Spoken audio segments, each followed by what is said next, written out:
নিজস্ব খামারের ঘরোয়া পরিবেশে লালিত পালিত গরু কোনো ফিড নয়। দেশি ও প্রাকৃতিক খাবারেই বড় করা এই গরুটি অত্যন্ত স্বাস্থ্যবান ও শক্ত সমর্থ। সাদা কালো রঙের সুন্দর মিশ্রণ পুরো শরীর জুড়ে রয়েছে, যা একে আরও আকর্ষণীয় করে তুলেছে। গরুটি সামনে থেকে পেছন পর্যন্ত মাংসে ভরপুর এবং পেছনের অংশ একেবারে সমান ও সুন্দরভাবে গঠিত।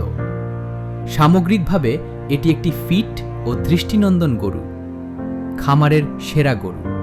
পাগুলো মোটা ও মজবুত, আর খুরগুলো একেবারে ফ্রেশ ও ভালো অবস্থায় রয়েছে।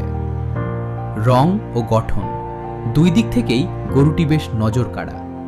সার্বিকভাবে এটি একটি সুন্দর, ফিট